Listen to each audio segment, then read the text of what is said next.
حضرت آدم نے 13 طواف کیا ہے، حضرت شیش نے 13 طواف کیا ہے، حضرت نوح نے 13 طواف کیا ہے، حضرت دانیال نے 13 طواف کیا ہے، حضرت لوط نے 13 طواف کیا ہے، حضرت یحییٰ و زکریا نے 13 طواف کیا ہے، اللہ کے خلیل نے 13 طواف کیا ہے، ذبیح اللہ نے 13 طواف کیا ہے، عیسیٰ روح اللہ نے 13 طواف کیا ہے، سب 13 طواف کرتے ہیں، تو میرا طواف کیوں کر رہا ہے؟ سب 13 چکر لگاتے ہیں، تو میرا چکر کیوں لگا رہا ہے؟ کعبہ زبان حال سے کہتا ہے، اے بی بی صاحبہ سنو، میں تمہارا طواف نہیں کر رہا ہوں، میں تمہارا چکر نہیں لگا رہا ہوں، بلکہ تمہارے شکم میں جو بچہ پل رہا ہے میں اس کا طواف کر رہا ہوں، میں اس کا چکر لگا رہا ہوں۔ حاجیوں آؤ، شہنشاہ کا روزہ دیکھو، کعبہ تو دیکھ چکے، کعبے کا کعبہ دیکھو، اور غور سے سن تو رضا آتی ہے کعبے سے یہ صدا، میری آنکھوں سے میرے پیارے کا روزہ دیکھو۔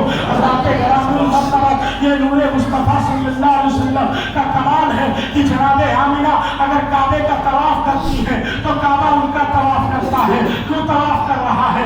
اس لیے طواف کر رہا ہے کہ ان کے شکم میں نور مصطفیٰ جل رہا ہے، ان کے شکم میں نور مصطفیٰ پل رہا ہے، ان کے شکم میں اللہ کا حبیب پل رہا ہے۔ اور حضرات گرامی المرتبہ، حضرت سیدہ آمنہ فرماتی ہے جب میں اپنے بستر پہ لیٹا کرتی تھی تو میں اپنے بستر پہ اللہ اکبر کی صدا سنا کرتی تھی، اور میں اٹھ کر کے جب بیٹھتی تھی اور چاروں طرف دیکھتی تھی تو کوئی نظر نہیں آتا تھا۔ حضرت آمنہ فرماتی ہے ایک دن میں نے کہا پروردگار یہ آواز دینے والا ہے تو مولا یہ کون آواز دے رہا ہے؟ غیب سے ندا آتی ہے، اے آمنہ گھبراؤ نہیں، تمہارے شکم میں جو بچہ پل رہا ہے یہ وہی آواز دے رہا ہے، اللہ اللہ کی صدائیں وہی بلند کر رہا ہے۔ گویا کہ مصطفیٰ کریم صلی اللہ علیہ وسلم شکم مادر سے اللہ اللہ کی صدا دے کر کے یہ بتا رہے تھے اے کعبے والو اب کعبے میں اللہ اللہ کی صدا گونجے گی، اب کعبے میں اللہ اکبر کی صدا آنے والی ہے۔ ابھی تک تو 360 بت رکھے ہوئے تھے، لوگ ان کی عبادتیں کرتے تھے، مگر اب کعبے میں ایک خدا کی عبادت کی جائے گی۔ حضرت سیدہ آمنہ فرماتی ہے یہی تک نہیں بلکہ فرماتی ہے کہ جب آپ عرش اعظم پر اور آسمانوں میں فرشتے اللہ کا ذکر کرتے تھے، جب فرشتے تسبیح و تحلیل کرتے تھے تو میں اپنے گھر میں فرشتوں کے تسبیح و تحلیل کی آواز کو سن لیا کرتی تھی، ان کے ذکر و اذکار کے آواز کو سنا کرتی تھی۔ اللہ عرش اعظم جو ہے وہ زمین کے کسی حصے پر نہیں ہے، وہ فلسطین یا بیت المقدس یا ملک شام میں، عراق یا ایران یا لیبیا میں نہیں ہے، بلکہ عرش اعظم ساتوں آسمانوں کے اوپر ہے۔ میں آپ سے پوچھنا چاہتا ہوں جو لوگ کہتے ہیں یہاں سے پکارو گے نبی مدینے میں کیسے سنیں گے؟ جب نبی کے ماں کے سننے کا یہ عالم ہے تو نبی کے سننے کا عالم کیا ہوگا؟ نزدیک کے سننے والے اور کانے لالے کرامت پہ راکھو سلام۔ حضرات گرامی المرتبہ میلاد مصطفیٰ صلی اللہ علیہ وسلم ہے۔ حضرات گرامی حضرت سیدہ آمنہ رضی اللہ تعالیٰ عنہ ارشاد فرماتی ہے جب ولادت مصطفیٰ صلی اللہ علیہ وسلم قریب آتا ہے تو حضرت سیدہ آمنہ ہر رات کو ایک نبی آ کر کے، ہر مہینے ایک نبی آ کر کے بشارت اور خوشخبری دے جاتا تھا۔ واقعہ بڑا لمبا چوڑا ہے، میں اس طرف نہیں جانا چاہتا ہوں۔ حضرت آمنہ فرماتی ہے جب ولادت کا وقت قریب آتا ہے میرے پاس کوئی دائی نہیں ہے، میرے پاس کوئی غمخوار وارث نہیں ہے۔ حضرت آمنہ فرماتی ہے میں ایسے عالم میں حیران و پریشانی کے عالم میں بیٹھی تھی، حضرت عبدالمطلب خانہ کعبہ کے طواف کے لیے گئے ہوئے تھے، حضرت